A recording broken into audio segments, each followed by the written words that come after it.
Committee to order. Thank you all for being here this morning.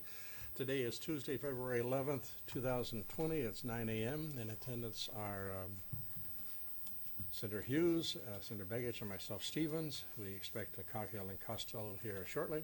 So we have a quorum to conduct business. Today we'll be continuing our hearing on sponsor substitute for Senate Bill 6, the Alaska Reads Act. Unfortunately, it was announced earlier that a CS for Senate Bill 6 would be ready for this hearing, but due to a number of changes and the impact it had on the original bill, the CS was not quite ready for publication last night. Instead, our committee aide, Tim Lamkin, will go through the changes that were ordered, so the committee will be aware of what to expect in that substitute.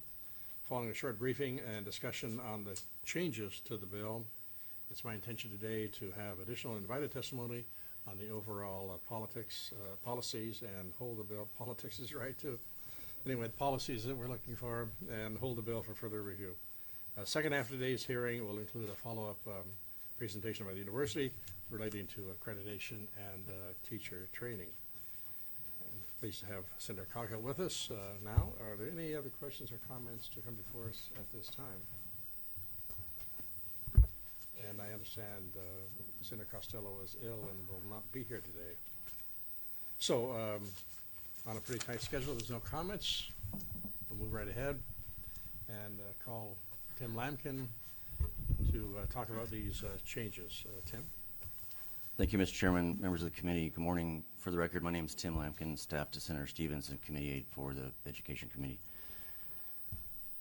Before we started, I want to give a shout out and a nod to incredible amount of work that's been done by my peers and staff, particularly Ms. Lukey Tobin and Aaron Harden from the department and from Senator Begich's office, respectively. As described, we don't yet quite have a CS. There were a substantial amount of amendments, 34 of them, in fact, that have been incorporated into a CS that's forthcoming. Because of the varied and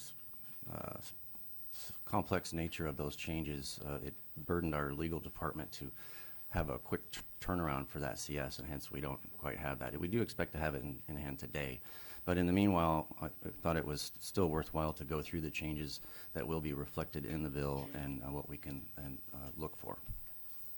Thank you, Tim. So the first change is going to be in the bill that would change the word literacy, from the use of the word literacy to reading throughout the bill. This was simply to clarify and better align the intent of the bill language and to embrace a little more modern vernacular.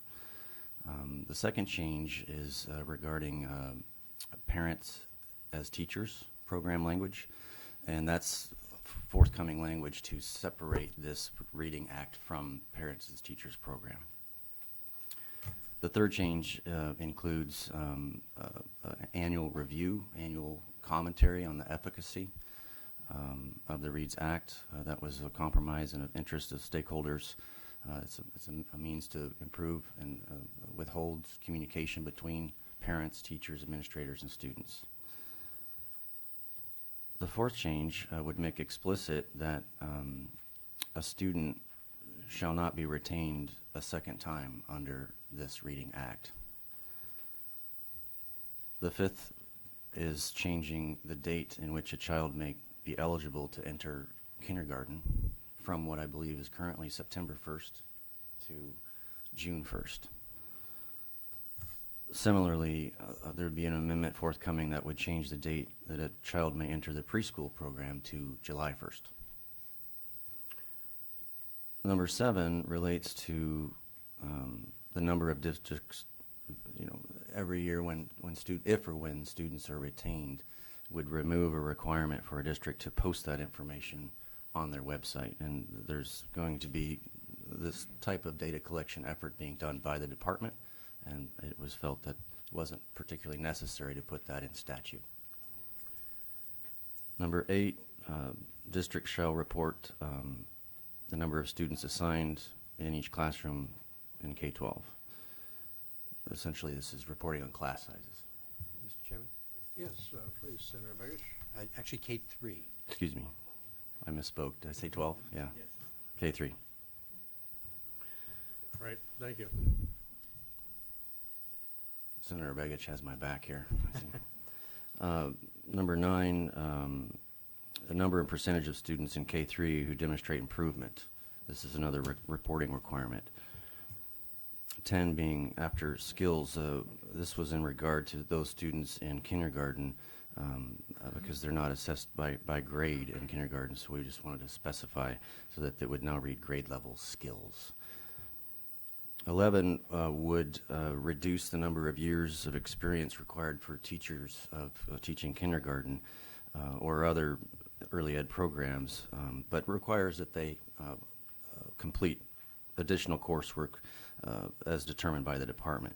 It reduces it from 5 years to 2 or more, and I also believe this was in the spirit of the fact that we anticipate a challenge finding, training, recruiting these teachers, and so we're trying to make it a little bit easier to find what's going to be quite a lot of teachers.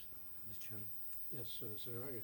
just to clarify, I think that was meant to be for pre-kindergarten, not kindergarten. Isn't that correct? I'm looking over at the commissioner and Aaron on that one. Wasn't that supposed to be changing the requirement from kindergarten to, I mean, not from 5 to 2 years for the pre-kindergarten certification? Isn't that correct? Let's give the administration a chance to think about that, and as soon as Tim finishes, we'll ask him to come up with a couple of questions. We'll come back to number 11, Mr. Chairman. Yeah, and also I believe it'd be good to talk to the department about data collection in number 7 and actually also in number 11. Okay, and thank you. Tim?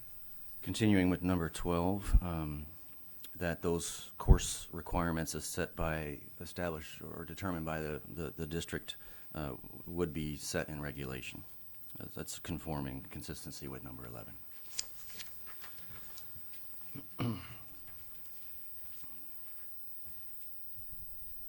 Number 13 establishes a waiver process in which districts might continue to use their own established evidence-based screening or assessment tools. So there are districts out there that might prefer to use their own rather than the department's, and so this would give them a waiver option in order to do that. Number 14, and this is going to appear in number 16, 18, 30 below, are all drafting errors, I suppose, again, to correct and align the vernacular appropriately from phonic to phonemic. And Fit. you have an explanation from the department what that really means, too. We'll get back to that. Thank you. Tim, go ahead.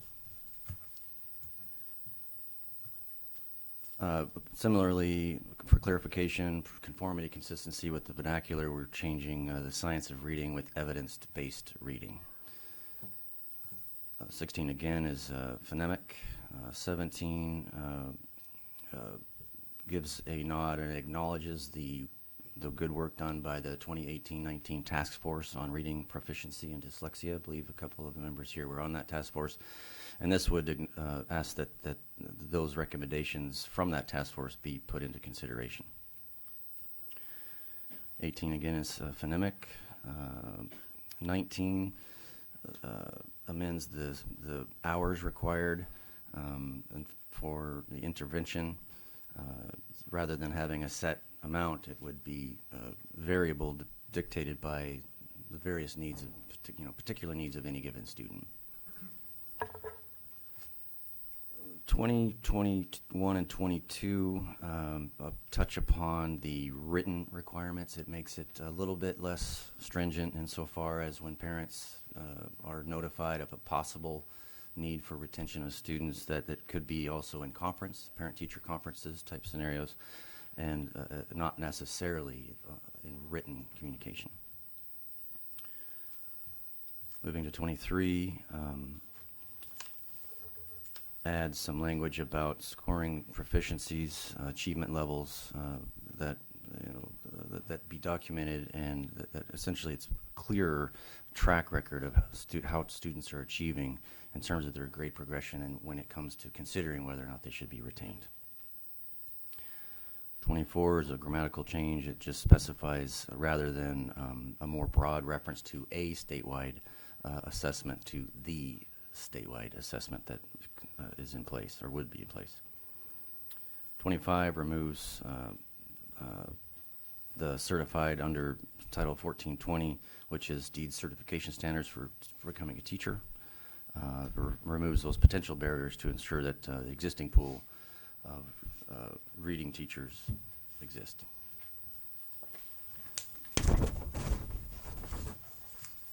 '26.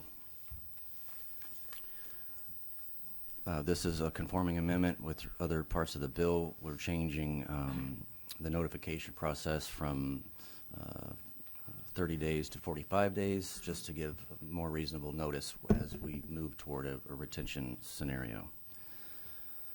This 27 is an important piece insofar as it provides some specific definition language for what evidence-based reading intervention means.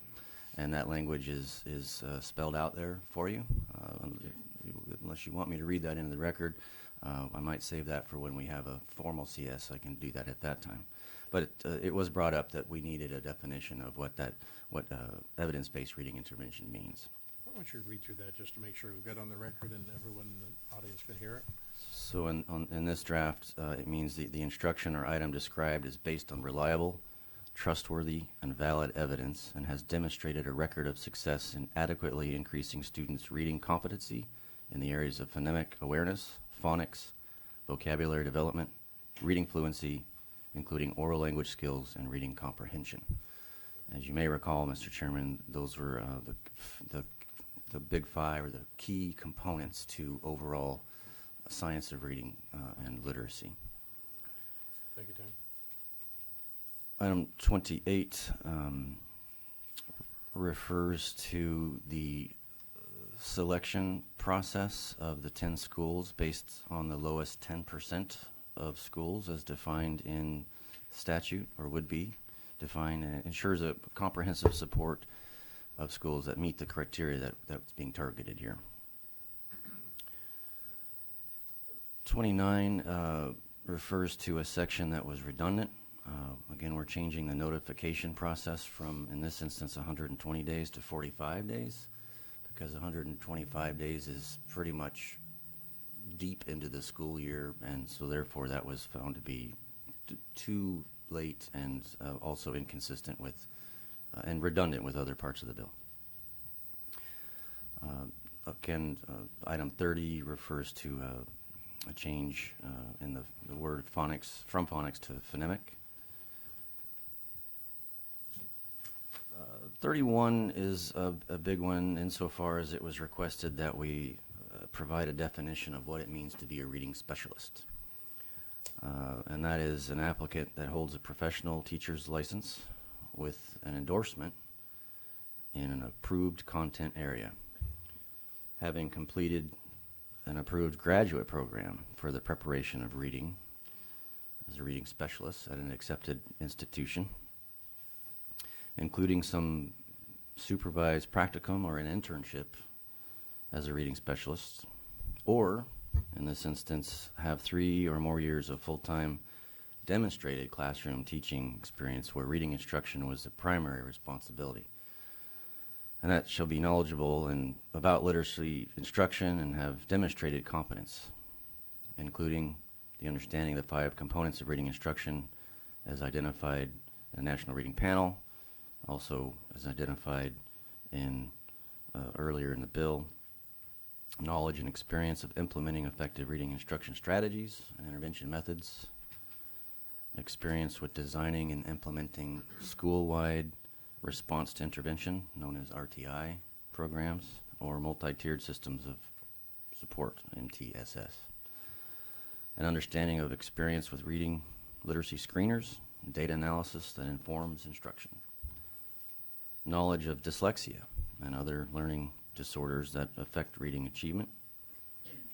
Knowledge of and ability to effectively articulate the methods, issues, and resources involved in support of student instruction to a wide variety of audiences, including not only staff, parents, and students with reading problems and whom English is not their native language.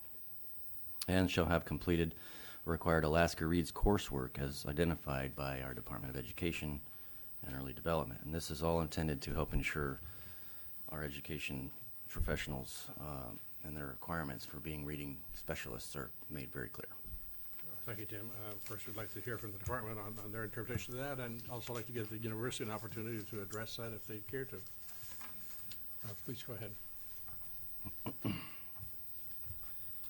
Item 32 amends the transition language, allowing the department to use our school accountability rankings from 2018, and that the district ranking task completed by July of 21. This allows the department, of course, to use previous rankings to determine those lowest performing 10% schools. Those will be identified as being eligible for intervention or for the program.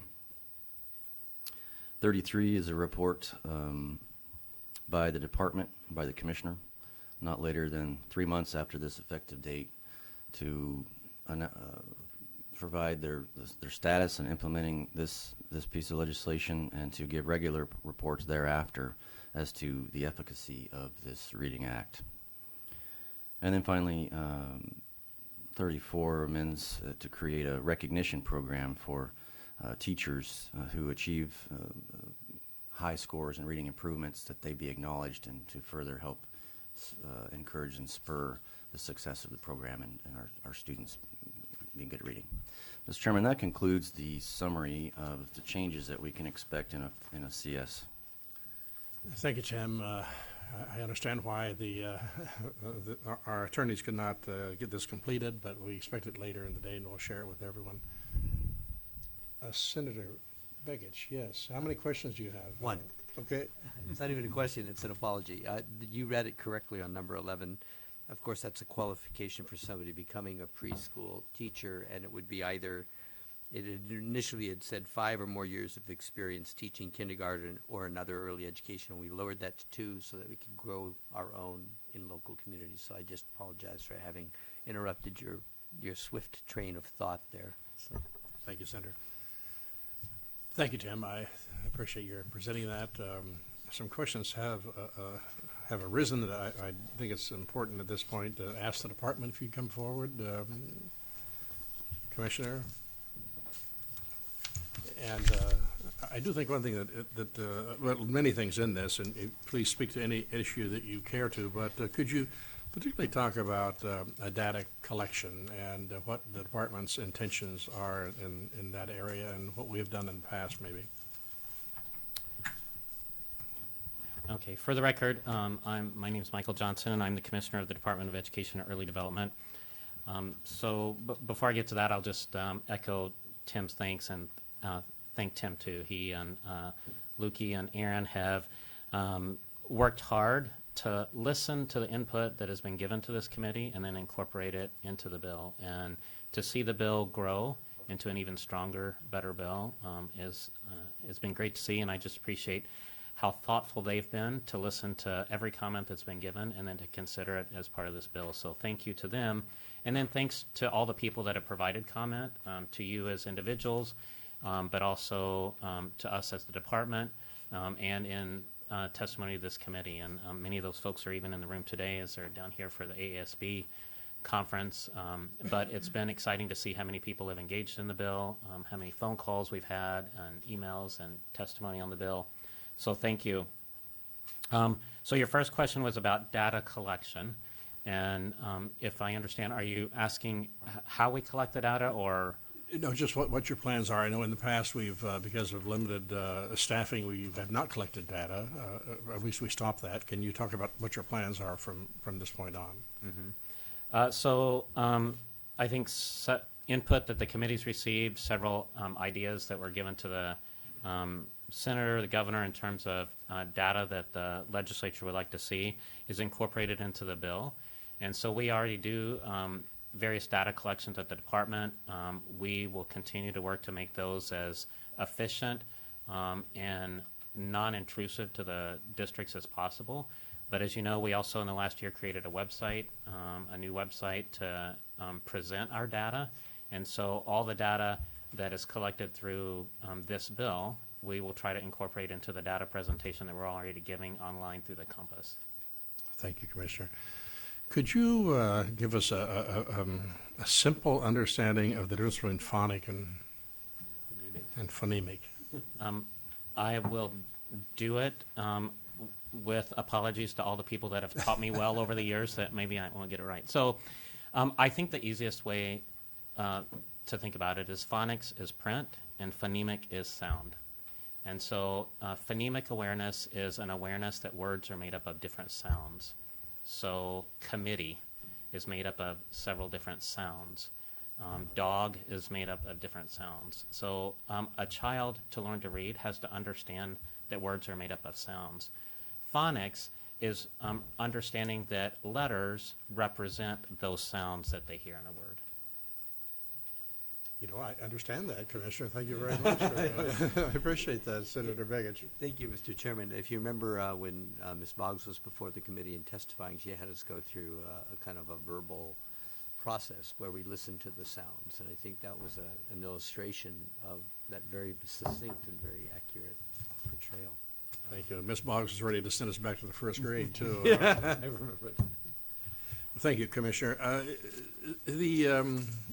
All the efforts in helping, well, I guess under number 31 about reading specialists and endorsements and requirements. Can you sort of give us an overview of how that works? Yes. So, Chair Stevens, there's a few places in the bill that mention reading specialist, especially with the school improvement piece, a reading teacher providing interventions, and then the pre-K reading. And I think at just a high level, what the bill tries to do, and we've received some great input on this, I had some conversations yesterday, is establish some qualifications and a high bar of the people that we want providing interventions and support to students, especially the ones that may need the most intervention. But we also want to recognize that we are in a recruitment issue in our state. And I think just as important to that is to recognize in rural Alaska especially, some of our most effective interventionists are paraprofessionals. Those are folks that have lived in the community for a long, long time, for decades. Districts have invested a lot in their training through Linda Mood Bell, Slingerland, other evidence-based trainings for reading. And often those are the most stable providers in a school. We have a turnover problem in many of our schools where teachers come and they don't stay that long, but many of our classroom aides are there for a longer period of time. They're people in the community. And I think we have to strike a balance, and we have to find that line between what qualifications and training and higher education do we want, while also not making the problem worse by counting out some of our paraprofessionals and people that live in our communities that are providing great interventions and other strategies for students. So I think we have to find that balance with the expectation, and I think some of the changes are reflected, in the CS will do that. Thank you, Commissioner. I've been told several times by the Senate President to stop using the word training because she thinks that's what you do with, you know, maybe animals, and start using education. And I appreciate that you have tried to explain that to us. What are your expectations of the University of Alaska, in this entire process? Do you have them? To the chair, expectations for universities. I would say, I guess I would answer that two different ways. Based on my experience, I expect nothing but great cooperation and positive interaction and relationship with the university. We've had that so far, and so I look forward to working with them. The other way I would answer it is if the legislature passes the Alaska Reads Act, that's an opportunity to take that act to the university and say, you know, here is what the legislature expects in terms of a comprehensive reading bill. How can we work together to make sure that the university is preparing teachers that can teach based on this bill? And so I look forward to that. I hope the Alaska Reads Act passes. In a separate item in the budget, we've asked for an increment for the State Board of Education to meet more often, anticipating the opportunity for the State Board to meet with the Board of Regents around the Alaska Reads Act and how that we can work together to make sure that they are providing us the teachers we need to implement the bill most effectively. Thank you, Commissioner. And as I understand in talking with you earlier, that your department would be there to assist in professional development by the districts. We're not asking them themselves to go out and figure this out and go out and hire people and find instructors, but in fact, your department would be an integral part of professional development. Is that right? Yes, sir, Chair Stevens. So the bill includes positions for the department to be able to provide staff development. We will be connecting with partners that we have, including the university, but others that already provide professional development. And a number of districts already are providing great professional development, and we hope to facilitate that around the state. Thank you, Commissioner. Questions? Senator Hughes. And following up with your comments regarding the university or the graduate program, the phrase approved graduate program is used. So are there already approved graduate programs identified, or is that something DEED will be identifying, or is there a resource where you can go see a list? I'm just thinking of those educators out there that might be interested in one of these positions. You're going to be trying to ramp up pretty quickly. So if there are approved programs out there, is there a list of them? Will you be determining them? And is there an approved graduate program at the University of Alaska that would fit this? Through Chair, Senator Hughes, I'll start all the way back at the beginning and say to get more students, as you said, through the programs and growing our own teachers starts with getting more kids reading, because we know that students that are reading proficiently by the end of third grade are more likely to graduate from high school and then go on to the university and complete these programs. The university does have approved teacher education programs, accredited programs at UAF and UAS, and I think you'll be hearing a presentation from Dean Atwater, I think later this morning, about that list of approved programs. That's right. Yes, thank you. Dr. Lair and Steve Atwater will be making a presentation later, and be interested, good to ask them those questions. Further questions or comments? Yes, Senator Begich. Thank you, Mr. Chairman. Just to clarify two things. In terms of the research question that you brought up earlier, it's my hope in the report back amendments that'll be in this committee substitute reflected tonight or tomorrow kind of underscore this, but it's my hope that the legislature will learn from implementation and from the department's commitment to do the research as to what's working, when it's working, and how we need to retool on a regular basis, because no piece of legislation ought to be static in this world. But I want to be sure that's also your understanding of this. And then I have one other question.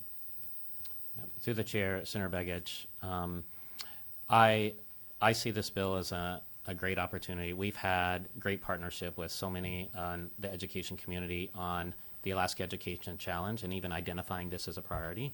And so if the Alaska Reads Act passes, not only do I want to interact with that same community on the implementation, but often we do that at the beginning when a bill is passed and implemented, but we don't go back and keep checking. And I think this is a great opportunity to continue to refine and improve our implementation, because reading will always be a priority. And so I look forward to the opportunity this bill provides to have a regular, annual, ongoing opportunity to interact with stakeholders on how the implementation is going and what we may need to modify. Actually, I'll just leave it at that right now, Mr. Chairman. Thank you. Thank you, Senator. If there are no further comments, questions, Commissioner, I just cannot express enough my appreciation to you and your office, you and your department, for being so intensely involved in this bill. Your efforts have been enormous and greatly appreciated. Thank you. Thank you, Chair. Let's move on then to some invited testimony. We'll begin with Dr. Monica Goyette. Dr. Goyette, I believe you're online. Can you hear me? Yes, good morning, members of the Senate Education Committee. Good morning. Can you hear me? Yes, we can. Thank you for being with us. Excellent. I want to start by thanking Governor Dunleavy, Senator Begich, and Commissioner Johnson for their work on the Alaska Reads Act. The Mat-Su Borough School District legislative priorities include evidence-based literacy policies and practices. Over the past year, the Commissioner has repeatedly sought input from superintendents regarding reading proficiency and his goals for bringing forward legislation. The components of this bill, early education, evidence-based intervention systems, and school of accountability, are not new to education. I am not concerned that any of the items in the bill will pass. I am deeply concerned if Alaska's children do not have access to evidence-based reading practices. Currently, 750 students, or 50% of our next year's incoming kindergarten class, are enrolled in district-funded preschool programs. We fund these programs with federal education and special education dollars. All of our principals, including secondary, unanimously voted to set aside 10% of Title I funds to support early learning opportunities. If additional funding is made available, we will expand our efforts. If it is not, it will still remain a priority of the district because the research supporting kindergarten readiness compels us to do so. Over the past decade, our district has systemically implemented a comprehensive multi-tiered system of support, formerly known as response to intervention, or even in the late 90s, early 2000s, DU4's work of professional learning communities and pyramids of support. Each iteration getting better, but the concept staying consistent. This includes a comprehensive screening and assessment system. This, too, is not new to Alaska. In 2014 and 15, DEED required early literacy screening. After several years, the direct funding from the state went away, which is common with many initiatives. However, the practice should not have stopped. It is a critical component to ensuring all students are passing reading benchmarks. Early screening is inexpensive and quick to administer, and this data is available in multiple formats for our schools and community to use. We cannot get better if we are not willing to be transparent on areas of success and areas that need improvement. Another key component in the MTSS is evidence-based curriculum, both at the core grade level and for intervention materials. This, too, is not new to education. In 2000, the National Reading Panel released a report of the science of reading. This includes phonemic awareness, phonics instruction, reading and oral fluency, comprehension, and vocabulary development. Curriculum should align with our state standards, have a large literature base supporting its efficacy, and be implemented with fidelity. This year, DEED awarded reading grants for districts to identify effective curriculum. This process will help smaller districts identify and implement evidence-based programs. The work of MTSS should be facilitated by reading experts. For over a decade, the MATSU has supported an instructional coach in each of our comprehensive elementary schools.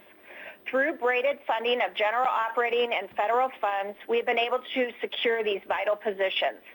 We do not view any components of this bill as unfunded mandates. It is simply a prioritization of the funding we already receive. In listening to the testimony, it appears school accountability has brought the most concern.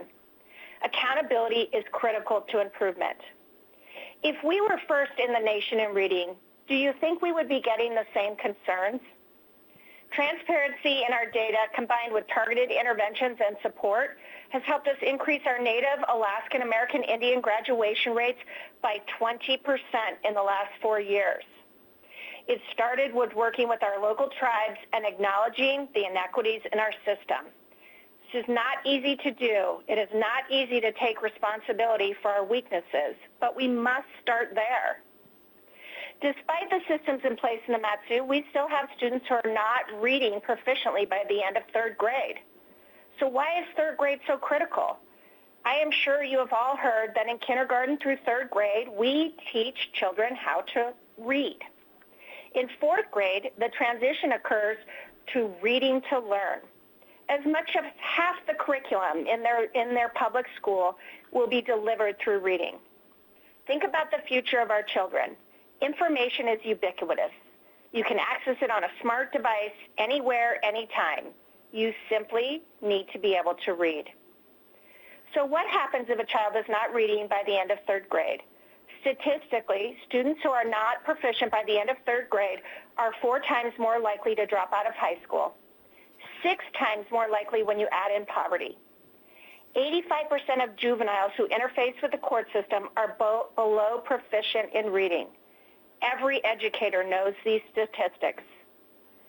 We should be more concerned about what happens when we move a child on without learning to read than implementing a proficiency-based promotion policy.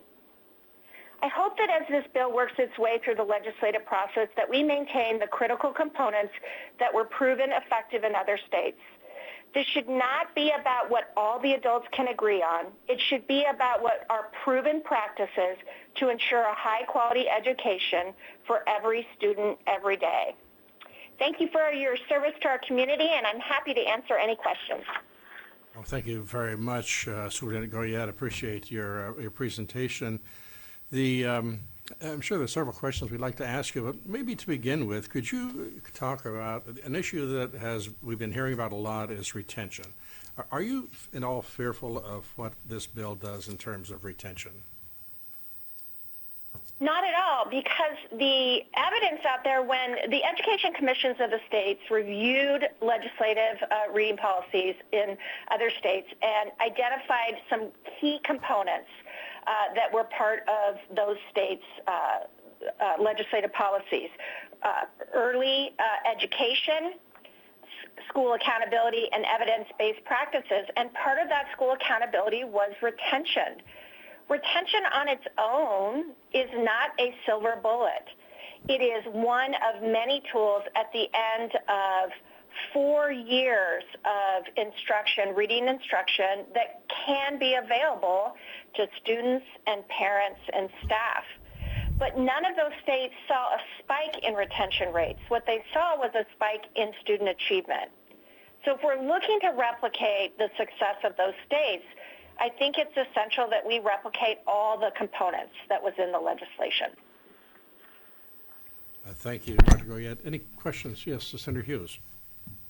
Thank you, Dr. Goyette, for your testimony. So just to be clear, if we had a stronger policy, promotion-based, proficiency-based promotion policy, that and I would propose that it not begin in year 1, but perhaps in year 4 or 5. Would you be okay with that, and would you expect to see a spike, or do you feel like several years would allow your teaching staff to be equipped so that the students who can learn to read would be learning to read, so we wouldn't be retaining students? Would you fear a stronger proficiency-based promotion policy if it were phased in over time? No, not at all. And in fact, I'm concerned that through this process, we're weakening the accountability in the bill. It is important that it's not in primary. Developmentally, children learn how to read at different rates. We have kindergartners that know how to read. But by the end of 3rd grade, that is when our primary reading instruction, teaching kids how to read, we transition away from that and into really deeper levels of reading, such as synthesis and analysis and evaluation.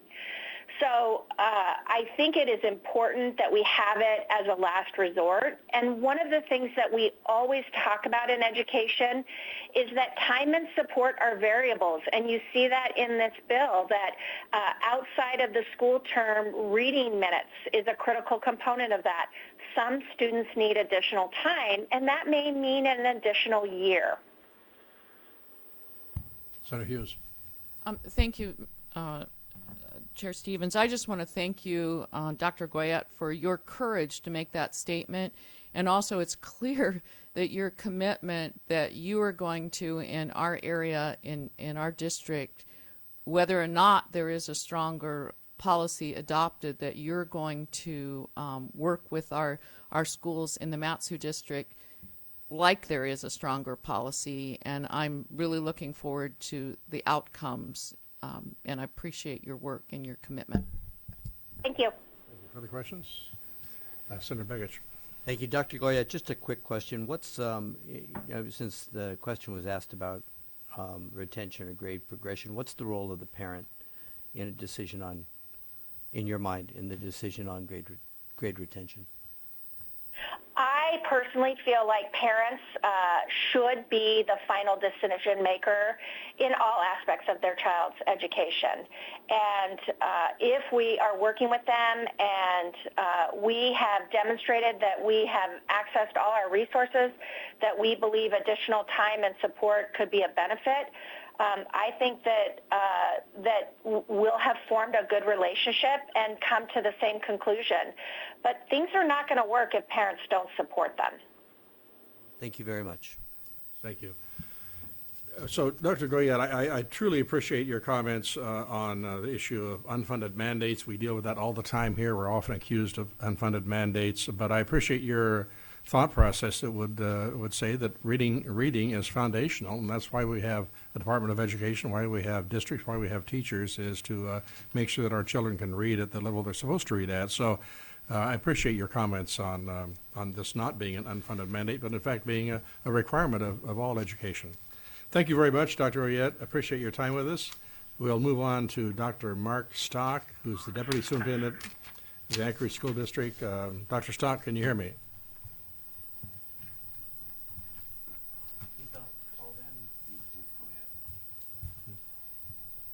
Hear me?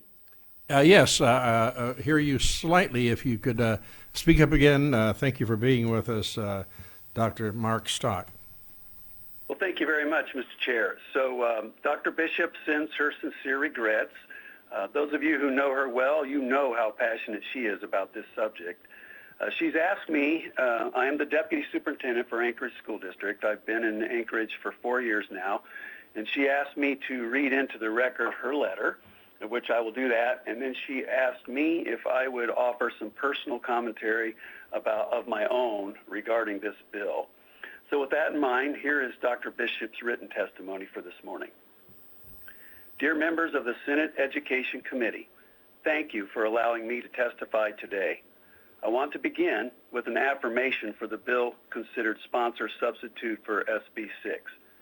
As the superintendent of the Anchorage School District, I want to communicate that Senator Begich and his co-signers' reading bill, the Alaska Reads Act, aligns with our district's strategic plan to have 90% of third grade students reading on grade level.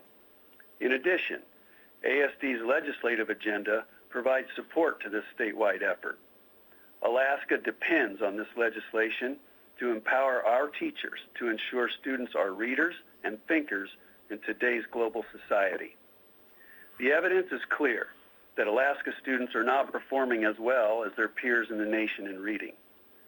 Not only is our status on the exams evident of this, the fact that we are losing ground is also clear as we move further away from the mean in grade 4 to grade 8. Comments surrounding this bill have criticized the use of data to gauge success. Please know that whether or not we like national assessments, one question we must ask ourselves is, why is there a difference between our students' abilities and students from other states? I know our students and teachers are as smart, as hardworking, and as caring as any other students and teachers in the nation. The delta between our achievement and other students in the United States should have all Alaskans demanding a change in how public schools are preparing our children to live in the information world. The science is clear on effective ways to teach students to read. It is inclusive of the 5 areas of reading grounded in brain-based research. You have proposed a bill to make a change in our state to guarantee that all students receive the benefit of excellent, evidence-informed instruction. Your courage to do this is highly respected. I have written earlier in the year of the need for this legislation. Our commissioner has asked superintendents on multiple occasions to provide input.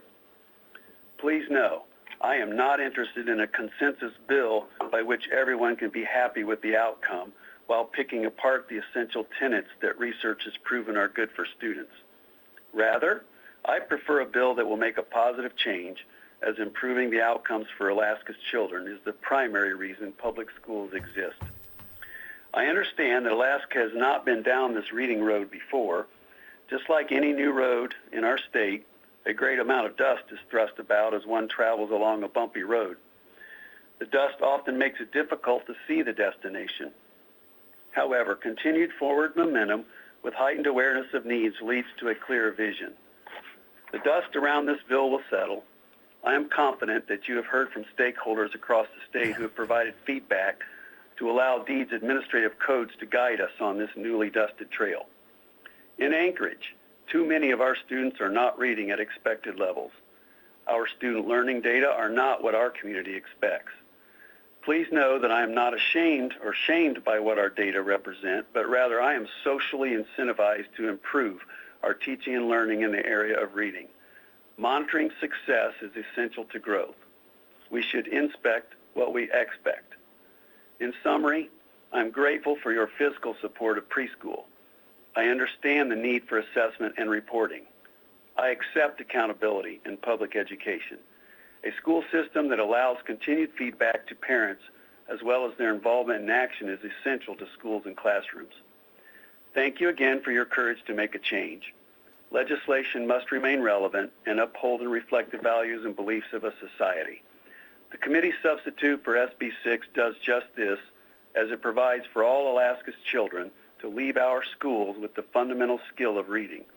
A literate citizenry is paramount to a democratic society. Respectfully, Dina Bishop, Superintendent, ASD. So thank you for allowing me to offer Dr. Bishop's written testimony. In addition to that, she asked if I would make some general comments. And so since many of you are probably unfamiliar with me, she asked if I would at least share my background so you knew the perspective I come with. This is my 4th decade in public education. I've been a superintendent for 15 years. The 2 states that I've spent my career in prior to coming to ASD were Indiana and Wyoming. And those 2 states are in the top 10 in the NAEP scores for which 4th grade reading resides. Those states took different trails to get to those places, but there are some commonalities. Number one, they raised their standards and expectations well before a lot of the rest of the states in our country did that. They eliminated things like lower track classes, and everyone freaked out and said, this can't be done. And 2 years later, we began to see the movement. And so high standards and high expectations are central to that. Wyoming was a little bit different in that some of their expectations came through their funding formulas, and they put in their formulas things that mandated things like reading tutors and extra support and instructional coaches that were funded outside the BSA model so that schools would make sure that those things were spent on the right things. And both of those appeared to be working. And I also spent 5 years at the university training future superintendents. And I would tell you right now, if you look at the history of our country, there was a time when reading, writing, civics, and math were essentially the core of all that we did.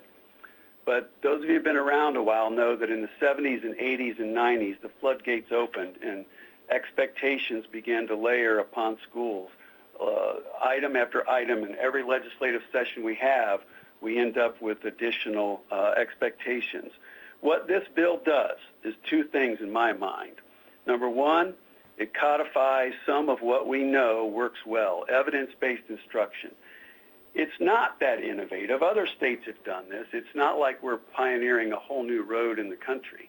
What we're doing is, number one, we're putting in writing that which we know is evidence-based and works. The second thing this bill does is that it gives permission to the principals and teachers to prioritize this in K through 3. And while that might seem a bit of a surprise to some, believe it or not, our principals need the accountability and they need this permission to focus on that which is most important. I would say that one of the things that's come up in Anchorage in recent years is the issue of academic freedom. And what I would tell you is academic freedom should only go one direction, towards success. We do not have freedom to fail Alaska's students. And so what I would say is that this bill puts us on the course to say that success is one directional. And I would say that we don't have the freedom to fail our students any longer. So those would be my general comments that I would make, and I would open for questions if you have any. Well, thank you, Dr. Stock. And from your experience, your knowledge, I appreciate your looking at helping us to understand the historical point that we are at.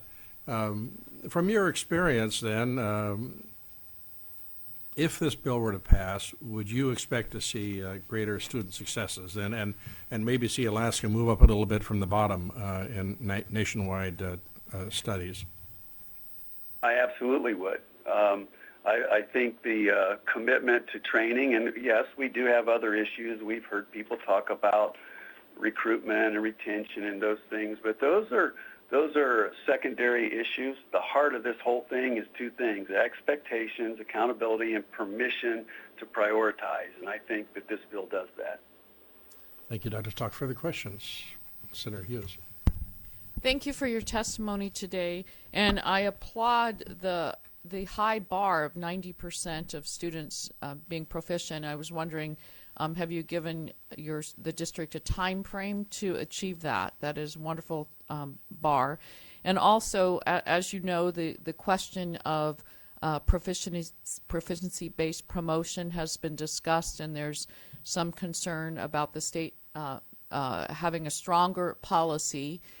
In my conversations with Dr. Bishop, it seemed to me that she wasn't really concerned about that because her goal is to make sure that students will be proficient. So if you could please comment on that goal and then the proficiency-based promotion policy and the strength of it as far as the Anchorage School District is concerned. Well, thank you, Senator.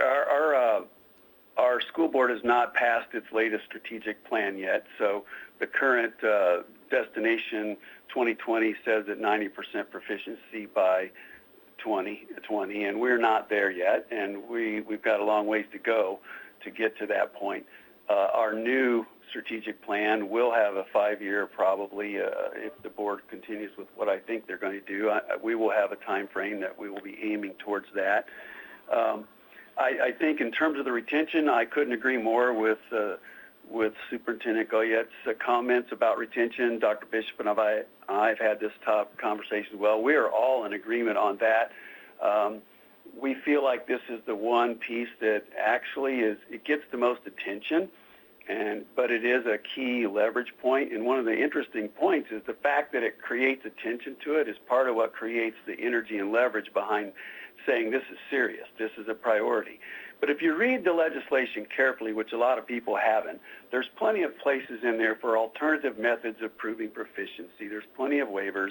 And like Monica said, we believe the parents in the end, if they're not supportive of what happens with their child, it's a non-starter anyway. So we are completely in agreement that the retention policy piece needs to be in there, but it does need to have those waivers and those alternatives in there. But if you read all of those, you'll see that there's plenty of room for schools to work within this. Thank you. I'd ask then that we move on if we can. As not unusual, I've received notes from my staff saying we're behind schedule, which always happens in this committee. But very important issues that have been brought up. I would ask Senator Begich if he has any comments. Just very quickly, and so you're comfortable with the way the bill is drafted, that it actually gets to your goals around issues of progression, early education, and those things. That's what I think I just heard you say. Is that right? That's correct. Thank you. Great. Thank you very much. Thank you, Dr. Stock. I appreciate your time with us. At this time, I'll set Senate Bill 6 aside for further review. There will be we can expect a formal CS later today. We'll get that to everyone. And that'll be accompanied by a sectional analysis, and we will take that up on Thursday, February 13th. In addition, public testimony on Senate Bill 6 will be taken up at 9 a.m. tomorrow morning, so I have an opportunity to hear from the public as well. So let's take a brief at ease while we set things up for the next part of our meeting.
Back to order. A pleasure to have Dr. Paul Layer, University of Alaska Vice President for Academic Students and Research, as well as Dr. Steve Atwater, Executive Dean of the Alaska College of Education. Gentlemen, thanks so much for being with us. The floor is yours. Thank you. Again, for the record, Paul Lair, Vice President for Academic Students and Research at the University of Alaska, and I'm joined by... Good morning. Steve Atwater, Executive Dean, Alaska College of Education, based here at UAS in Juneau. Thank you very much for this opportunity to meet with the committee today. Thank you, Senator Stevens, members of the committee.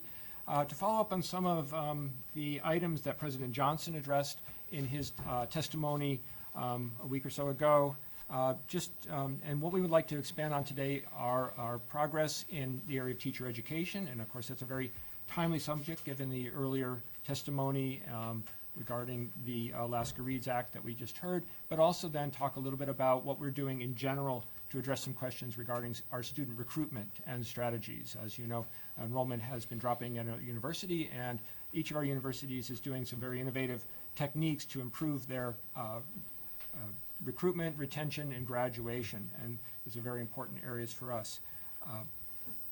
The education presentation we'll give today is an abbreviated version of one that we will be presenting to the Board of Regents Academic and Student Affairs Committee in 2 days' time. And the student recruitment strategies are those that the universities presented to the board at their February meeting earlier this month, and so they're also available in a longer version on those sites. But we've excerpted some of those highlights for you today. So again, what I would like to do today is just a brief overview of accreditation and its relevant as it relates to our update on teacher education, and then go through teacher education, and then finally student recruitment and enrollment. A lot of topics to cover today in a short period of time, so we'll try to move through, but also we want to address some of your questions and concerns as we go through. So thinking about accreditation, we've talked about this in last year and at other times. Accreditation is the gold standard for any university. It is a recognition by an external group, funded, recognized by the Department of Education, U.S. Department of Education, that our academic programs meet standards, that our graduates are meeting certain standards, and it is an independent evaluator. It allows our students to be mobile, to move through across universities. It allows our students to be eligible for federal aid, and it also assures our employers that our students are of high quality. And so it is critically important that our accreditation is maintained. There are 3 types of accreditation. It's called regional accreditation, and ours is through the Northwest Commission for Colleges and Universities. NWCCU, as we call it, is approved by the U.S. Department of Education to accredit universities in the Northwest United States, sort of like circuit judges in the district courts. So they're regional organizations. There are also specialized programs that some of our departments and schools and programs also receive. And then there is national accreditation for other kinds of specialty universities. Those don't necessarily apply to the University of Alaska. With regard to accreditation, this was a question that came up last year as well, is that the Board of Regents Academic Student Affairs Committee receives an update from each university on at its quarterly meeting, and then the board receives an annual written report on accreditation, and I believe we provided you last year's report for the record, just so that you can see that it is a rather extensive review that the board engages in. Again, this is what I mentioned before with NWCCU. UAA, I want to point out that UAA, UAF, and UAS are all separately accredited by NWCCU and are all in good standing and have been since their creation. Right now, NWCCU is working on a 7-year cycle.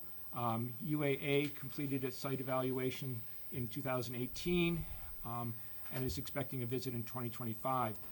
UAS underwent their accreditation review, which is the accumulation of the 7-year cycle in 2019, and UAF was scheduled to do their site review last fall, but given the uncertainty regarding our budgets and our financial exigencies questions, we, working with NWCCU, delayed that visit until this year.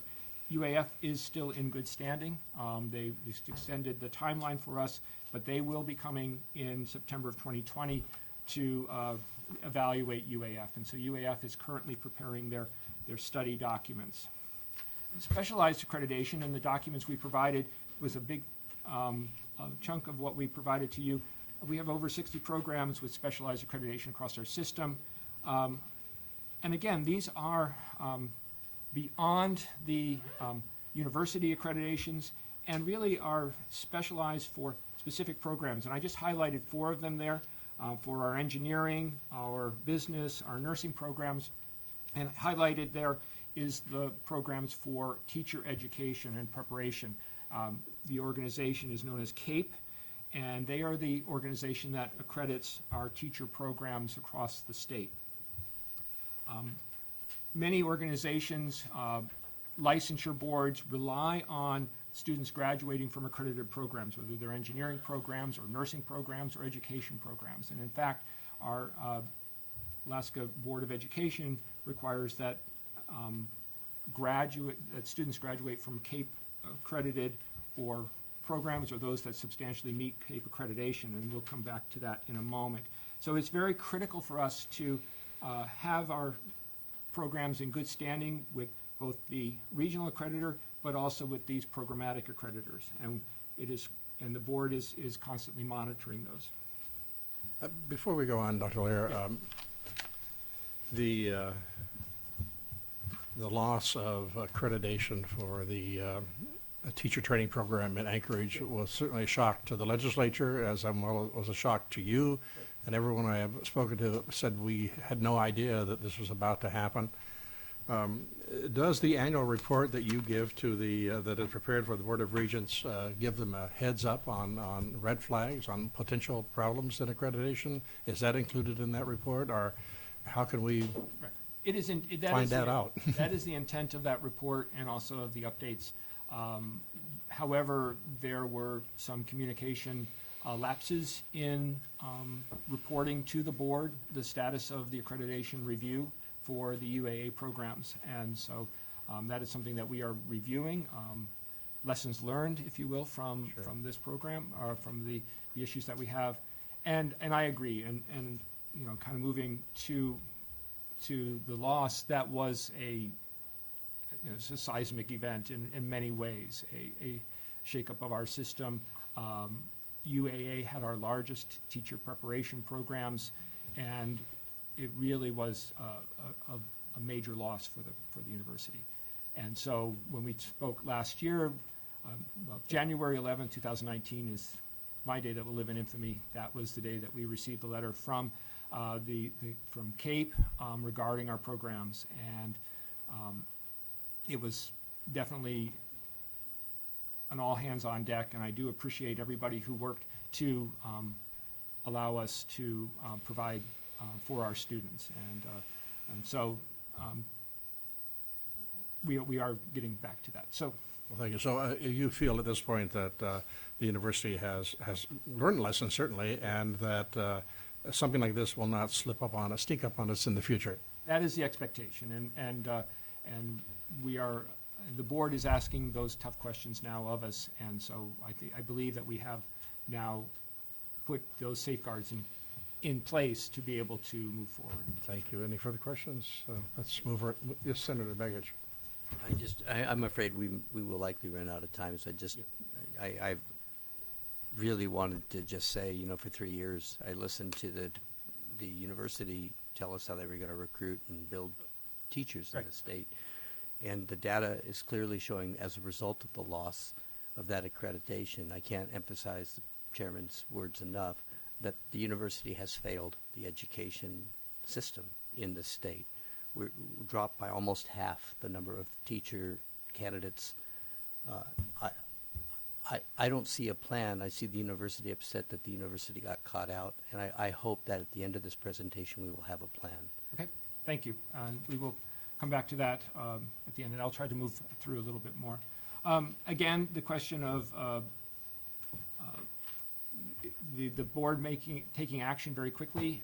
I do appreciate and thank Commissioner Johnson and the Alaska Board of Education for providing mechanisms for our graduates to be licensed, that the graduates from UAA. And the board decided, based upon review, to discontinue those programs and to have UAF and UAS develop programs in South Central to meet those needs. Senator Begich, the loss of accreditation was a seismic event, and we are rebuilding from that event, and that is what we would like to talk to you about as we move forward. Again, here's the timeline. You're all very much aware of that. Again, I do thank the Department of Education and for looking out after our graduates so that we can prepare those teachers. And it's allowed us to move forward very quickly. And in fact, UAS and UAF are providing teaching for those students in the Anchorage and the South Central area today. At this point, I'd like to turn the presentation over to Dean Atwater to talk about where we are, and also then we come back to where we're going to go in the future. Again, good morning. The next few slides are descriptive. They're going to describe what's going on and give you a snapshot of what's happening. This first slide here this morning shows you that each of the units in Anchorage, Fairbanks, and Southeast are functioning and are offering programs. The distinction, of course, is that the Anchorage School of Education is not offering initial licensure programs, but it is important to note that all three are operating and have students enrolled in their programs. Just to follow up on the accreditation status of the units, I do want to draw the distinction that the CAPE accreditation is for the unit, the entire school. It's not for a program. So it would be wrong to assume that an elementary program was at fault for that loss of accreditation. And that's an important distinction that sometimes is lost in the translation, so I wanted to make sure you understood that. This table just summarizes where each of the accreditation status for each of the units. Fairbanks, as you can see, is fully accredited through June of '24, and then the two programs, both advanced and initial at UAS, are waiting formal decision, and that'll happen in April. And then you can see that Anchorage and Fairbanks also their advanced programs are being prepared. The self-study is being prepared and will be put into motion in January, about 10 months from now. With regard to completions, enrollment, excuse me, the spring semester enrollment, you can see how the numbers are dropping. And as Senator Begich notes, the enrollment in our programs is declining. I would like to note that this is this follows the university's trend of dropping enrollment, but it also follows the national trend across the country of enrollment in teacher preparation programs, which is in the last decade down 30%. And so while this is very concerning, it is also reflecting a national trend as well as our state trend. More specifically, when you look at the graph of what's happening with the three units, this is enrollment in the initial and then the advanced programs at F and S and A. You can see the trend at the top for A was actually dropping relatively quickly in the last 3 years prior to the loss of accreditation. And then Fairbanks was flat, and Juneau was dropping a little bit southeast. But since then have rebounded. You can see students transferring out of Anchorage into Southeast and into Fairbanks, and that's why the uptick there. Those are primarily Anchorage-based students that are going in there. So, but obviously the big concern is that number of only 100 people enrolled in UAA, and so that is, of course, a concern. We are tasked with the challenge of recruiting students to the teaching profession. As you well know, that's harder and harder to do across our country. And here in Alaska, people simply aren't drawn to teaching as they might have been in the past. And I'm happy to elaborate or speak more specifically about that. But that is an ongoing effort. The university is making a lot more of a concerted, coordinated effort to recruit students. And I'll speak about that in a minute. Could I just Yes, Senator Begich. Thank you, Mr. Chairman. Could you just for a moment elaborate on what you see as the reasons why people aren't drawn to the profession, in particular, perhaps here in Alaska? Well, I think it's a variety of reasons. One, I view the teaching profession is perhaps more complicated than it's been in the past. I think the basic relationship of a student teaching reading, or a teacher teaching reading is complicated by a myriad of other things that are going on in schools. As you well know, there's a lot more required of teachers now. There's a lot more challenging behaviors by students now. You can look at external factors such as salary, such as retirement, those type of incentives that bring people to the profession. And so I view that as all coming together as helping people to decide maybe they want to do something different. And finally, and this is a statistic that I'll draw your attention to in a minute, not all the teachers that we prepare go to work. Typically only about 60% of the teachers that graduate from University of Alaska with a teaching certificate actually take a job the year following graduation. They may get into the workforce later on.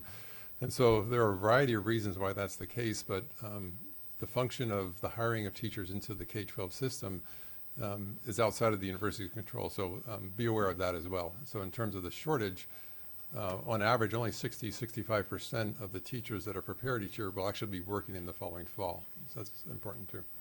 And you'll be covering recruitment later for us, right? I was just gonna Yeah, Senator Begich. Thank you, Mr. Chairman. Just thank you for that, Steve, and remind us all that, the governor identified in his State of the State speech that teacher recruitment and retention were critical issues, and so I'm hopeful that we will address that later this year. I know Senator Costello has brought those issues up a number of times. Yeah, I've got a little bit about what we're doing as a university to help teachers stay in the profession.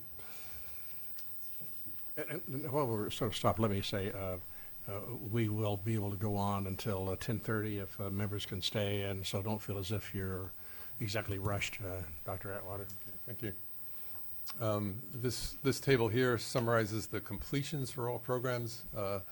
And so overall, we have a variety of programs, of course, in our three education units. And so this is the number of completions. While it's down, it isn't dropping off quite as much, and this reflects the initial licensure is not the only thing that we do. We do have advanced programs and graduate programs. UAF, of course, has a counseling program, that type of thing. So it's broader than simply just preparing teachers for their first license.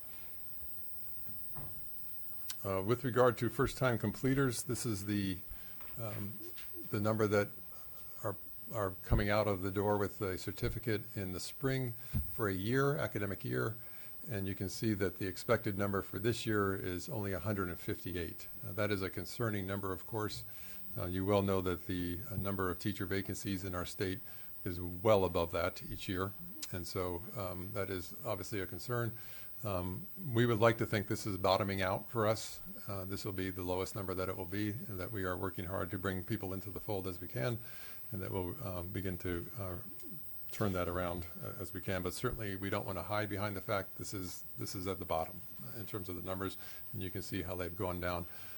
But again, prior to the UAA loss of accreditation, that number was bouncing around and declining as well.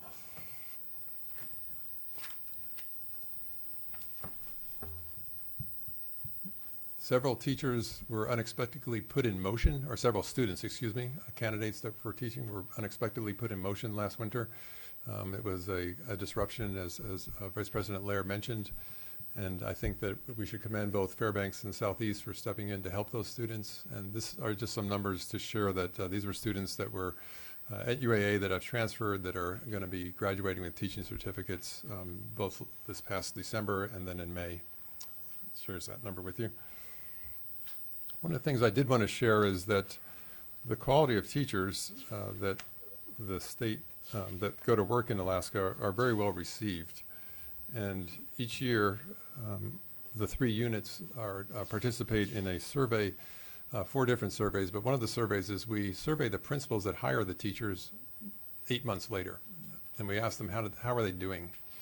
And overall, the feedback that we get from the principals that hire our graduates is positive, is that they're well prepared, they're doing good work. The survey that we use, you can see, goes by the acronym NEXT, which stands for the Network for Excellence in Teaching. This was developed by North Dakota State, is nationally validated, and is used across the country. So we also are able to compare ourselves with national statistics for this survey. And the principals, by and large, report that the teachers prepared by UA, the 3 units, are good. And the following tables, I won't go through them in detail, but you can scan through them and see the response rate. I mean, the responses for those principals are that they agree or tend to agree that the teachers they've hired are doing a good job. So, Dr. Hart, what do we, the assumption I have made always is that Alaskan students who become teachers are more likely to remain in Alaska than those we hire from outside. From your statistics, can we assume that is true? Oh, absolutely. Yeah, we know that for a fact, that the UA prepared teachers stay in the profession longer in Alaska and are more likely to stay at their site of hire longer. And it only makes sense if you think about the logistics of moving to a remote community. Many of our candidates do their internship or student teaching in remote communities, and they're Alaskan in many parts, and so they're not fazed by a lot of what happens. Whereas a new hire coming from lower 48 often has a very difficult adjustment period. So, Thank you.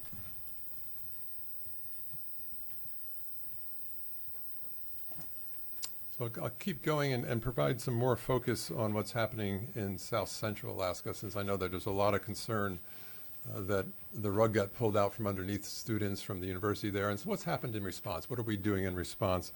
And so this table summarizes what UAF is doing on the ground. These are face-to-face courses as part of their programs that they're delivering on the ground right there in Anchorage on the UAA campus. And so we're working hard to offer that face-to-face experience for the students, for Anchorage-based students. And you'll see in a minute that's not the only thing that we're doing, but I want to make sure that you understand that there's a strong presence there. And we feel that this will only continue to increase. With regard to how the programs are delivered, one of the assumptions that was often brought forward was that all UAA students go to class in a face-to-face environment, and that's not necessarily true. These are the education programs. I'm on slide 22, and you can see that the percentage of classes taken online versus face-to-face in Fairbanks and Anchorage, it's the same. And so the assumption that Anchorage only offers face-to-face classes with the traditional old-fashioned go-to-school on campus for our education programs is simply not true.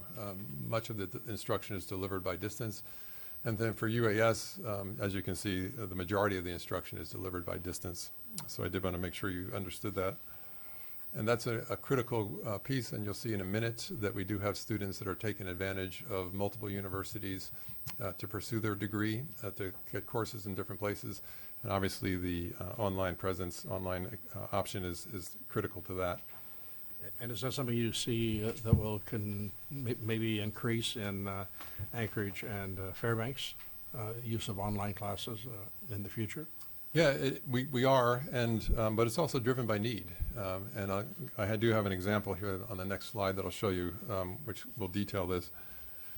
And so I know the text is small for the audience, but this is a nice way to capture that there isn't just one type of student that we have that's pursuing a degree in education.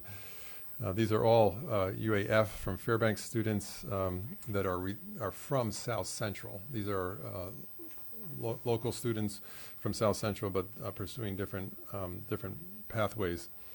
I want to draw your attention to student B, and if you look at the courses that student's taking, this is a student that's pursuing a degree in Bachelor of Arts in Elementary, physically lives in Anchorage, and I won't read through each of these, but I do want to note that student is taking classes from UAS, UAF, and UAA.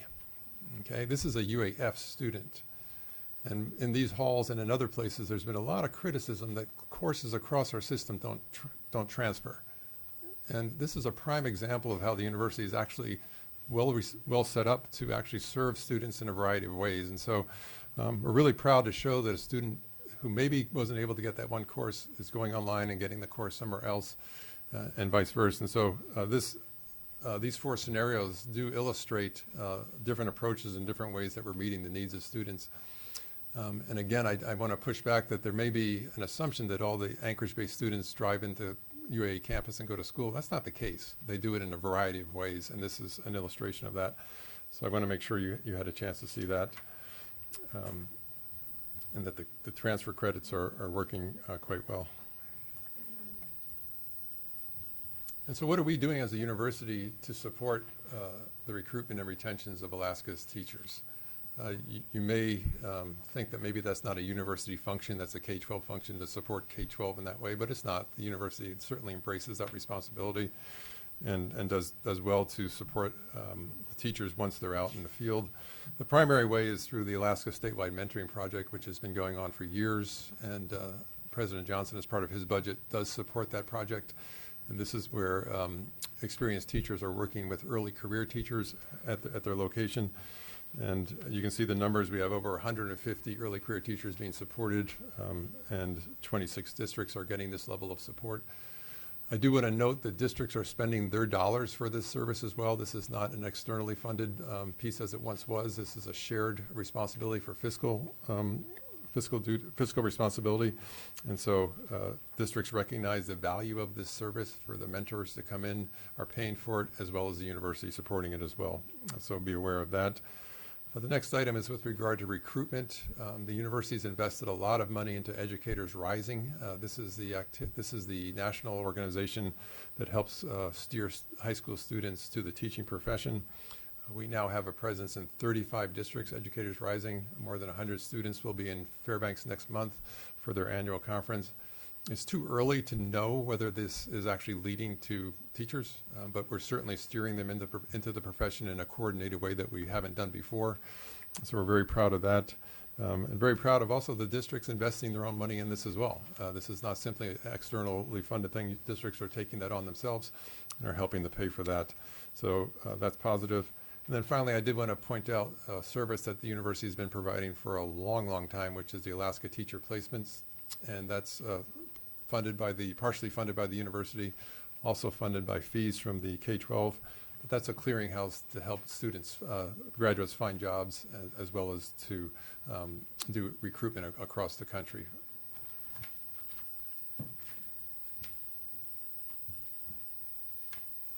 With regard to Educators Rising, this is a summary of the history of the program, and you can see some of the new districts that are online. This is an exciting piece that's going on because it's really districts sort of taking an ownership at the high school level that we need to get our high school students geared up to become teachers. And I do want to note that we are extending the curriculum down to the middle school, and so we will have Educators Rising Alaska at the middle school level, and that'll be beginning in the fall, as well as an Introduction to Education course, which will be a dual enrollment course, which will be beginning in the fall. And so this again is primarily supported with University of Alaska money.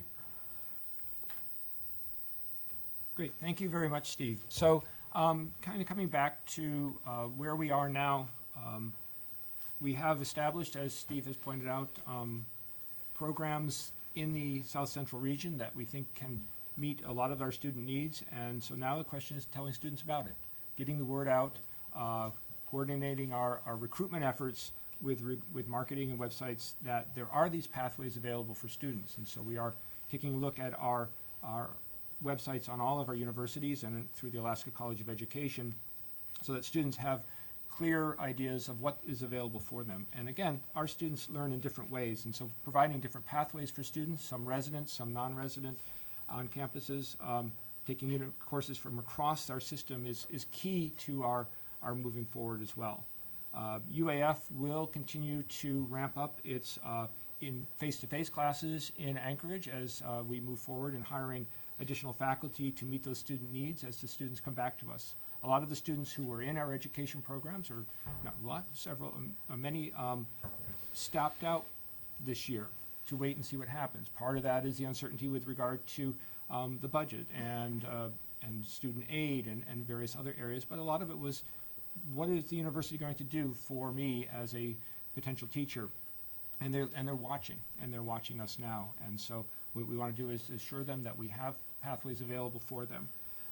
We do want to make sure that our curricula across our system for our three universities are aligned, and that we are working with DEED to make sure that our curricula are going to meet those needs moving forward to prepare those teachers in a lot of in areas such as reading. In the midterm, what we want to do is, as Steve pointed out, is to start to build our own, grow our own through programs like Educators Rising and PTAS, and through our middle colleges as well, using our middle colleges to encourage students to consider teaching professions. And also, what we need to do is make sure that we do meet the state needs with our early childhood education. In the long term, it's been a year since we've had this devastating news, and it's a good time to reflect and make sure that we are moving on the correct pathway. And so on Thursday, President Johnson, we will be giving a similar presentation to the board, but then President Johnson will be outlining a pathway and a process to look at where we are with regard to the creation of the Alaska College of Education and also how we're meeting teaching needs in Anchorage. And so we will be soliciting input and proposals from stakeholders, internal, external, this committee and others to help guide us as we move forward to better meet those state needs. We know we have a lot to do. We know we are rebuilding, but again, we are looking forward to moving forward with regard to our teacher preparation. So we have a process that we want to move in a relatively quick timeline this spring to get input from all constituents, to look at the different options available, and then also then to have the board implement those processes moving forward in a budget environment that we find ourselves in, obviously, and in a demographics that we find ourselves in as well. So that's what we have for teacher education today, and I know that we're kind of getting short on time, but I just defer to Chair Stevens. If I could have a few minutes of time, I'm not sure how much time we have. I think we're fine, actually. I believe our members can stay a little later, and if we need to go to even 11 o'clock, I think that's acceptable to me. Okay. Some may have to leave for other comments. And I don't anticipate that this part of the, I'm sorry, Senator Hughes. Are we able to ask a question, or are you trying to keep? No, certainly go ahead and ask questions, Senator Hughes. I'm going to change topics. And so Right, before we change topics to recruitment and enrollment, a very important topic indeed. But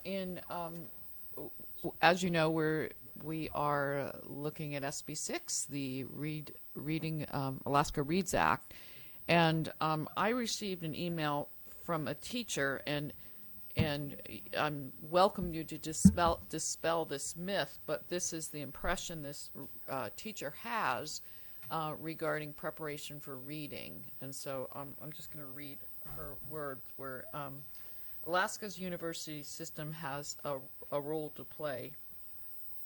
Providing pre-service and in-service teachers excellent instruction in teaching reading has not been a strength of our higher education system in Alaska. So, as you know, I believe you were in the room when we were looking at the definition of a reading specialist, and an approved graduate program would be one way a person could be qualified for a reading specialist. And those are the specific reading specialists. That's what they do all day long. But then we also have all the classroom teachers in K1, 2, 3, and some of them having come through the university. And if a teacher has this impression that the university system hasn't been equipping teachers properly in reading instruction methods, I'm concerned. So could you speak to that? Because we're going to require teachers to be using evidence-based methods. Is that happening consistently at this point? Or are you going to need to make adjustments in order to have our teachers prepared to be passing out of their classrooms proficient readers? Through the chair, Senator Hughes, thank you for that question, and I was expecting it, and so I'm glad you asked it. And to answer the last part of it is, are we prepared to make changes? Absolutely. As part of all of our processes, we're constantly changing, we're constantly improving, so that would be a regular thing that we do. I don't think that criticism is necessarily fair of the university. I really don't. However, I would like you to invite faculty members from UA to testify by invitation to this committee about what they do. I do have the learning outcomes for the reading courses that they teach here, and this notion that somehow UA dismisses the science of reading is false. We are definitely teaching the main components of reading. when we are definitely working very closely with the school districts once the students are into the clinical setting of the internship and the practicums that they do. So I don't believe that we're setting our teachers up for failure. I think that's wrong, but I can speak in greater detail about the components, the outcomes that are taught. You know, certainly the big five that are constantly referred to, that's a standard part of what we do in our Foundations of Literacy courses. Students are introduced to those right away. They're introduced to interventions for progress monitoring. All the components of what goes on in the K-12 classroom or in the elementary classrooms is part of what we do. So I can go into greater detail if you like, but certainly I do feel that we are preparing our teachers well to have success once they get into the classroom. The piece for me, and if you allow me to speak from my own experience, that's most important is comprehension. And this morning I pulled up a NAEP sample question for fourth grade. And if you look at that question and read the passage that the students in fourth grade are reading, it's pretty complicated. It's not as simple as you might assume. And obviously it's completely dependent on comprehension. And I think what's happened in the past since the Reading First Act occurred back in 2001 is that there's been an incredible attention on some of the big five, but the comprehension piece has maybe not been emphasized as enough. So I want to make sure that as part of this process that comprehension gets equal footing, because ultimately the only reason you read is to comprehend. And I think that many Alaskans are in a disadvantaged position with regard to comprehension because their window of language that they operate within is perhaps not as broad as in other cases. And so I think we need to fully recognize that and make sure that we are doing everything we can to help students with broadening that language window, but also with the comprehensive strategies. And I'll stop there. That's my own personal piece because I think there's an overemphasis on certain components of the five and sort of assuming comprehension is there. So with that. Yes, Senator Hughes. So you stated that that you are adequately preparing the teachers. Have you tracked to see if the teachers that are going into those into the classroom that are your graduates that have been trained according to you or educated, educated in evidence-based reading teaching methods? Are you tracking to see if they are being successful and moving out of their classrooms proficient readers? Because there's a disconnect here. Because if you say that you're doing that and that's not happening then when those teachers enter the classroom, then I would say that perhaps you haven't adequately educated them in that. And if you haven't tracked them, is that something you will do in the future? Because tied with this legislation, we want students to be proficient before they proficient readers in comprehension, as you mentioned, as well as they exit third grade. So are you thinking about doing any monitoring of not if you have such a great program, something's breaking down when they get in the classroom is my gut. So can you perhaps make a commitment to be monitoring that and seeing, maybe follow up or I'm not sure. I just believe there's a breakdown, Mr. Chair. Either your program isn't adequate or there's a breakdown at some point. Yeah, through the chair, Senator Hughes, thank you for that question, and certainly we will be monitoring more assertively or aggressively than we have in the past. This bill has caused an attention on this that wasn't there. I don't think it's fair to say that we weren't cognizant of the need to prepare people to teach reading, but certainly I think this has heightened that awareness. So absolutely, the surveys that I shared with you earlier were broader. They weren't as specific to teaching that. But our goal, of course, is to put the students that graduate into a good position so that when they arrive in the district that they'll have success. With that said, there may be a specific curriculum that the students were not introduced to. We don't teach a specific curriculum per se. We teach them the theory about why the curriculum is developed and understanding. The exposure that they get to the reading instruction is driven primarily by the clinical experience that they receive at the internship level. Right? They're given the big pieces to work with. They show up in a elementary school in Anchorage, and it's very specific in terms of what the expectation is for that. Certainly the understanding of why that curriculum is developed is there, but the familiarity with that curriculum may or may not be there. I mean, that would require some additional training or preparation. One more comment, Senator Mr. Hughes. Chair. So DEED is taking on the role to make sure that the teaching staff across the state will receive professional development, so they'll be equipped with methods and such.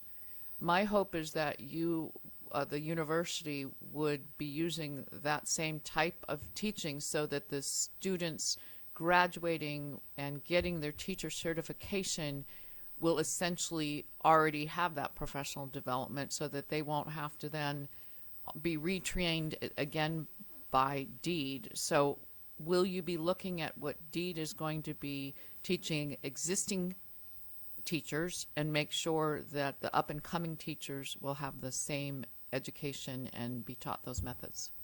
Through the chair, of course, Senator Hughes, our responsibility is to serve K-12, and as things change and evolve, we react and we change our practices. Almost certainly. Again, I do invite you to bring in UA faculty who do this for a living, and they can speak at a deeper level than I can with regard to this. But absolutely, in response to your question. Thank you, Steve, Dr. Atwater.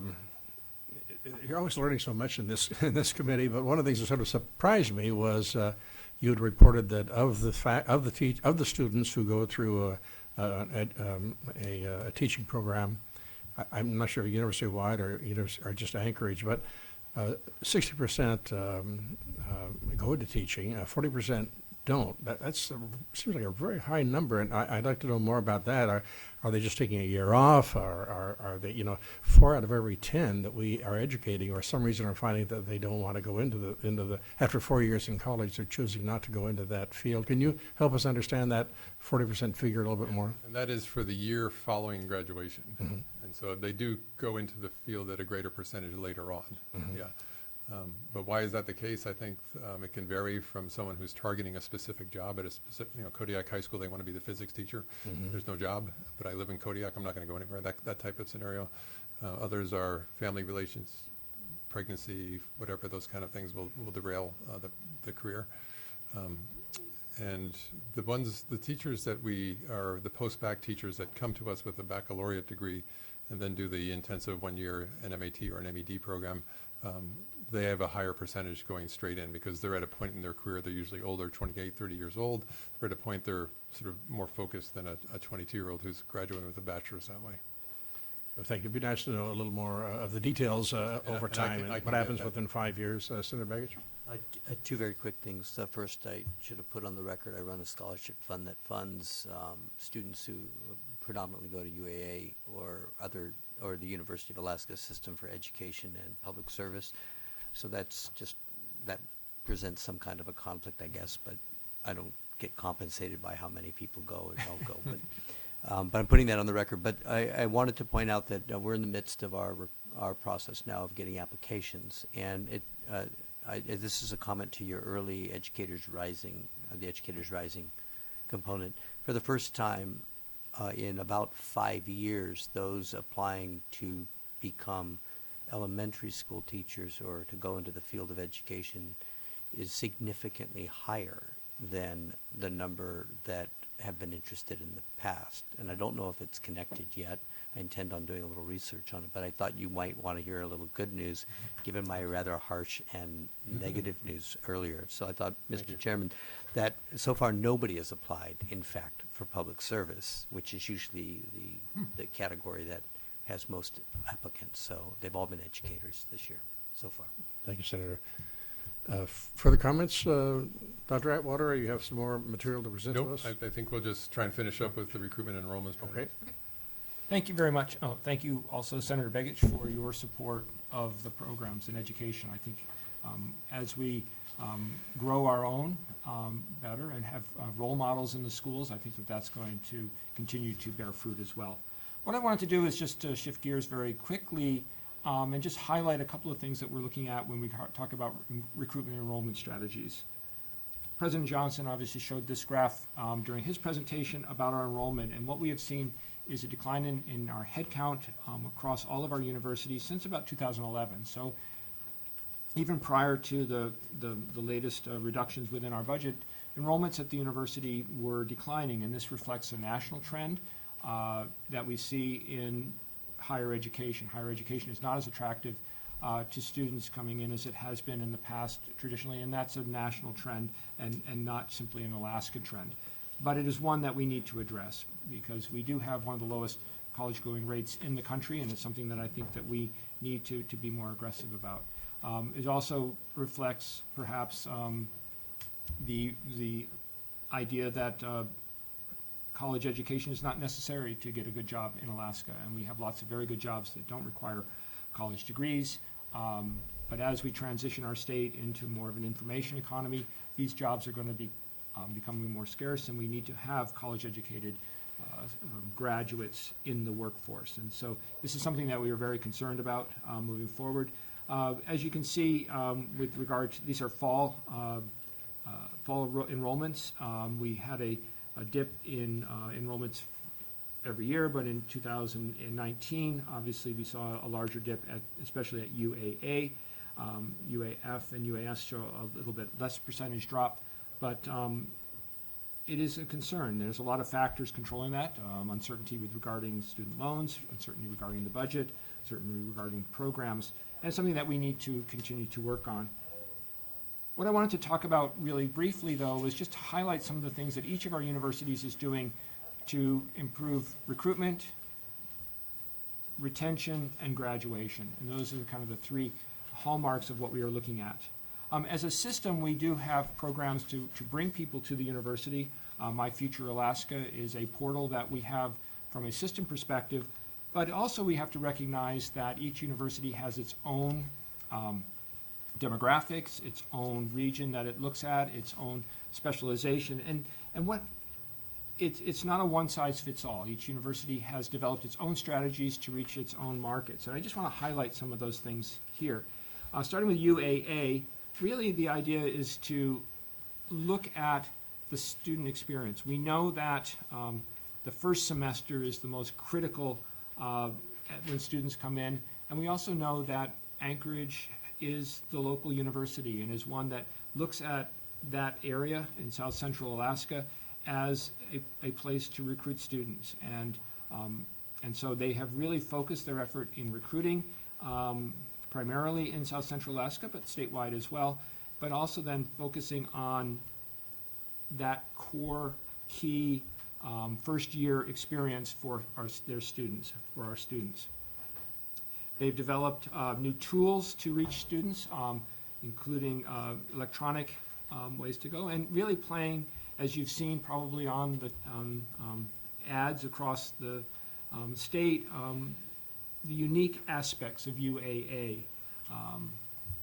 Urban yet wild, affordable, excellent academic programs, the diversity, and the campus life that Anchorage provides, UAA provides to its community. I'm not going to go through this, but again, how do you impact student outcomes? A lot of very proactive engagement with students from advisors, from faculty, from staff. Every employee at every one of our universities is a recruiter. Every one of our employees is retention specialists. And that is something that we are building, that culture where it's not just simply the advising center's role, it is every faculty member, it is every staff member reaching those students. And again, the idea of providing a coherent student initiative as we move through. And already we're starting to see some effects. And here's one example. In the Regents presentation, there are several others to talk about retention. But through those efforts, what we're seeing is that students are coming in, they're getting better placement into courses such as math. So we are getting students enrolled in math and writing right away so that they are not putting off those core skills as they move forward, but they are getting into those classes as soon as they come into the university, and that allows them to progress further along and quicker towards their degrees. So I commend UAA. One of the things that I do want to emphasize for all of these presentations is the use of data. These are very much data-driven initiatives, looking at the demographics of our students, looking at the performance of our students, but using that data to inform those decisions is critical to what we do. UAF, a little bit of a different demographic, but again, what you see is looking at the information, looking at performance indicators for student success, looking at how do we target and prioritize our recruitment. And also, how do we support our students moving forward? And this is one example from UAF, the Nanook Pledge, a merit scholarship for incoming students to support them. One of the issues that comes in is affordability and the concern about debt on all of our universities. Alaska is the second most debt-averse state in regard to students, next to Utah, which so our students are very reluctant to take on debt and will postpone going to university or stop out of university to avoid debts. The Alaska Performance Scholarship was created at a time and set at a value which was equal to our tuition. It is far lagging that tuition at this point in time, and so students, even if they have an APS or an AEG or even an Alaska Scholars through the University of Alaska, that doesn't cover the full cost of tuition, and so they still may be reluctant about going to the university. We are more affordable than our peers, however, we are still an investment that students are sometimes reluctant to make. Mr. Chairman. Yes, Senator Begich. Thank you, Mr. Chairman. That was one of my concerns with the UAA lack of accreditation. Virtually all of the students that have applied that are from the Anchorage area to the scholarship, again, from my personal experience, are from a lower income bracket, which makes this, and I'm pleased to see the distance learning components that Steve pointed out, but that to me is part of the concern and why I think you see the reflected low enrollments that really are devastating. So perhaps more of the promotion of the kinds of learning you identified, at the high school level. Senator Hughes has been a champion of distance learning, but to actually know more about that from the university in your promotional material, I think would be helpful to addressing the debt issue and these other issues. And again, this is for all programs, not just simply education programs and that we're looking at. And again, one of the things that UAF has done is to move a significant number of programs to be completely online programs in business, in the liberal arts, in science. And so we are getting more fully online programs to be able to compete with the Western Governors and the Arizona States and the Southern New Hampshires that are in our state now, recruiting quite heavily across our state for our students. And so we want to be able to show them that the Alaska education experience is superior because of the way that we can reach those students. Senator Hughes. Thank you, Mr. Chair. And I'm not sure if this is a rough number. It may have changed as our population fluctuates, but in my head, it's about 10,000 student cohort for each grade level, which would mean throughout Alaska we have about 40,000 high school students. The chair has some legislation regarding the middle college concept. You're down about 10,000 students since 2011. So if we have 40,000 high school students, and for some districts, mine in particular, it's actually it's less per student to have them enrolled in the university than to have them in a high school. In other districts, that may not be true. But if you're going to get those numbers up, that seems like something that should be a partnership with districts that should be happening. I know it's happening, but on a very small scale, very tiny percentage. But I'm going to throw another group, which is a rather unlikely group. But I watched a video last night, and I was actually showing it to my mother. It was a short testimony of a fellow who was incarcerated for 15 years. And while he was incarcerated, he had access to Khan Academy transcripts. And he studied, so when he got out, he took his ACT, SAT. He's now at Stanford and getting a degree in computer science. We have roughly about somewhere around 15,000 offenders being released each year. We did hear earlier that a high percentage of those academically struggle with reading, and I'm hoping that we can begin to turn that around within the walls of our prisons, because if we're going to reduce crime, reduce victims, we have to make sure that offenders coming out can lead meaningful, productive lives and have careers, not just flip hamburgers. So I would challenge the university to consider how you might even partner with the Department of Corrections on this. One of the switches we need to flip, Mr. Chair, is to get some internet access behind the walls for education purposes and for job seeking purposes. And I'm hoping that's something we'll be able to do soon. But that is maybe a group that you have not really thought about. But I would challenge you to do that, as well as expanding the opportunity to more high school students, because I think if you're short 10,000 students, what I just gave you was 55,000 possible enrollees to the university. Through the chair, thank you very much, Senator Hughes.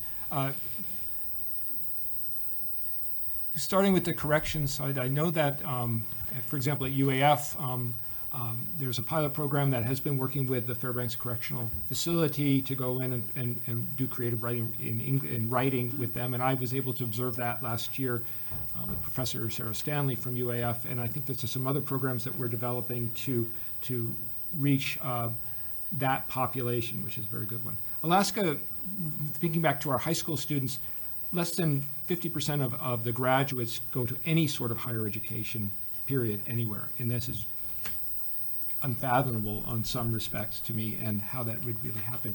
I think with our middle colleges that we have them obviously with Mat-Su and Anchorage. Starting in fall, we'll have one with Fairbanks North Star School District. And we also have what's called a virtual middle college, where we have agreements with over 30 districts right now to provide a partnership middle college program to those that may not be where in a situation where students can go to one of our main campuses or community campuses to work. And so this is a growing program. It's pilot right now, but how we can grow those programs to meet those needs. And it's a voluntary agreement that we've worked out with those districts, and it seems to be growing quite rapidly. And this is through UAF running this program as well. But I think that middle college, it's win-win-win-win, as President Johnson has said, for all parties involved, and it's one that we want to see grow in the future. So just very quick. Just a comment. We have about 5 or 6 minutes Yep. left, so. I just want to mention that one of the big issues that we're looking at, and this relates back to that middle college initiative, is making sure that our students complete the FAFSA so that they know what is available for them in terms of aid, federal aid, and other things. Right now, we have one of the lowest FAFSA completion rates in the country. So this is an initiative for us to consider, is how do we get them involved? And so UAFC campus has created a financial literacy class that will be part of our dual enrollment programs, our middle colleges, so that, and as requirement, students will do a FAFSA as part of that class to really promote that literacy, financial literacy, understanding good debt versus bad debt, but also then making sure that they're aware of the resources available to them. Digital marketing is an area that we are focusing on, but also UAF, if you think about its mission as a research university, it actually has a wider push looking out of state for students to come who are interested in a research university experience, and so they do have a much more aggressive out-of-state research. The other areas, some college, no degree, as you know, about 1 in 7 Alaskans falls into this category of some college and no degree. They started a program, but for some reason stepped out, and so the idea is to come back and get those students back and meet them where they are in the workforce. Offering things like micro-credentials to get them the experience that they need to succeed in their job where they are. We're not going to wait for them to come back to campus. We are going to reach them where they are. And finally, just to mention the UAS, again, same sort of ideas, using data to look at enrollment strategies, looking at our markets, targeting our markets, but also then being able to work collaboratively within the university for that. So basically, I think what we wanted to show very quickly here was that each of the universities understands their target audience, that they are working to attract students into their programs, drawing on their strengths, drawing on their regional areas. I didn't even go into the areas in our community campuses and what we are doing for community for career and technical education. That's an area of focus as well in terms of recruitment, and also working with our industry partners is a key part of that, to get those students the skills that they need when they need them as part of it. So not everybody needs a baccalaureate degree or even an associate's degree or even a certificate. They need that skill now, and that's something that we are looking at, using data to drive those decisions. So just a brief update on that. Again, this was part of a longer presentation given to the board earlier this month. So thank you very much for that. Thank you. I really appreciate you taking the time to present this very thorough presentation to us. I'm glad you could be with us, Vice President Layer and Dean Atwater. Thanks so much, and we'll look forward to speaking to you in the future. And we are going to adjourn at 10:57.